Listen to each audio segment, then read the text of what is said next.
வணக்கம் மக்களே, இது ஆச்சரியங்களின் அணிவகுப்பு 12 டக்கர். காலப்போக்கில் நம்ம மறந்து போன ஒரு முக்கிய டிரான்ஸ்போர்ட்டேஷன் அப்படின்னு பார்த்தீங்கன்னா அது மாட்டு வண்டி. அதை பற்றின 12 டக்கரான தகவல்கள் உங்களுக்காக. மாட்டு வண்டி மாடுகளோட இழுவை திறனை வச்சு இயக்கப்படுற வண்டி இது. இதுக்கு கட்ட வண்டி அப்படின்னு இன்னொரு பேரும் இருக்கு. இந்த மாதிரியான வண்டிகள் இலங்கை, இந்தியா, இந்தோனேஷியா, மடகாஸ்கர், சைனா இந்த ஏரியாலலாம் யூஸ் பண்ணிட்டு இருக்காங்க. மாட்டு வண்டியை கண்டுபிடிச்ச நம்ம ஊர்ல இப்போ அது காணாம போச்சு. மாட்டு வண்டிகள் பயன்பாடுகள் பண்டைய காலத்திலேருந்தே இருந்திருக்கு. அந்த காலகட்டத்தில் பார்த்தீங்கன்னா வேளாண் பொருட்களை எடுத்துட்டு போறதுக்கு மாட்டு வண்டிகளை அதிகமாக யூஸ் பண்ணியிருக்காங்க. மனுஷ நாகரிகம் வளர்ந்த காலகட்டத்தில் இந்த ஆற்றங்கரை நாகரிகமும் வளர்ந்தப்போ மாடுகளை தங்களோட வீடுகளில் ஒருத்தரா நினைச்சு பழக்கி மாட்டு வண்டியை இழுக்கிறதுக்கு யூஸ் பண்ணியிருக்காங்க.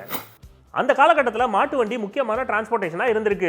மாடுகளை கயிறோட உதவியோட வண்டியில் இணைச்சிருவாங்க. வண்டியோட முன்பகுதியில் டிரைவர் உட்காந்துட்டு கயிறை வச்சு மாடுகளை இயக்குவார்.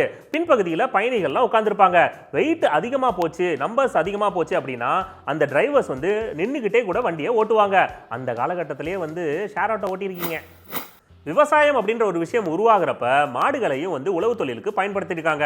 விவசாய குடும்பத்தை சேர்ந்த எந்த ஒரு ஆண்மகனாக இருந்தாலும் மாட்டு வண்டி நல்லாவே ஓட்டுவாங்க. அந்த காலகட்டத்தில் பார்த்தீங்கன்னா விவசாய குடும்பத்தை சேர்ந்த சிறுவர்களும் மாட்டு வண்டி ஓட்டுறதை ரொம்ப இன்ட்ரெஸ்டாக எடுத்துப்பாங்க. அதாவது நம்ம இப்போல்லாம் சின்ன வயசில் சைக்கிள் ஓட்டுவோம்ல, அந்த மாதிரி ஜாலியாக ஓட்டுவாங்க.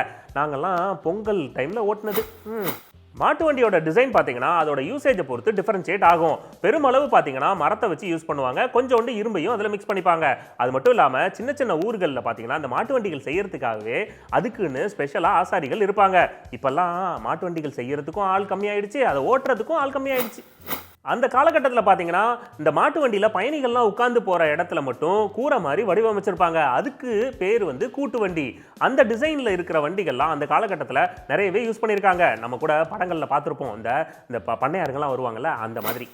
வண்டி மாடுகள் இது விவசாயத்துக்கும் பொருட்களை ஏற்றிட்டு போகிறதுக்கும் யூஸ் பண்ணுறது. இந்த வகையான மாட்டு வண்டிகள் பார்த்தீங்கன்னா நிறைய பொருட்களை ஒரே இடத்துல இருந்து இன்னொரு இடத்துக்கு கொண்டு போகிறதுக்கு டெய்லி பழகியிருப்பாங்க. இந்த வண்டி மாடுகள் டிரைவர் இல்லாமலே அதுங்க அந்த இடத்த ஆட்டோமேட்டிக்காக ரீச் ஆகிடும். நம்மளும் இந்த வண்டியை வாங்கிடலாம், நம்ம தூங்கிட்டோம்னா தன்னால் வீட்டுக்கு போயிடலாம். அந்த காலகட்டத்தில் மாட்டு வண்டி நம்ம வாங்கணும் அப்படின்னு முடிவு பண்ணோம்னா சின்ன வயசு காளைகளை ஒன்றா வாங்கி அதுங்களுக்கு ட்ரைனிங் கொடுக்கணும். புதுசாக மாடுகளை வாங்கி வண்டியில் கட்டினோன்னா பிச்சுக்கிட்டு போயிடும். இதுக்குன்னு தனியாக பாடி லாங்குவேஜ் ட்ரைனிங் எல்லாம் கொடுக்க வேண்டியிருக்கும். கஷ்டம்தான்.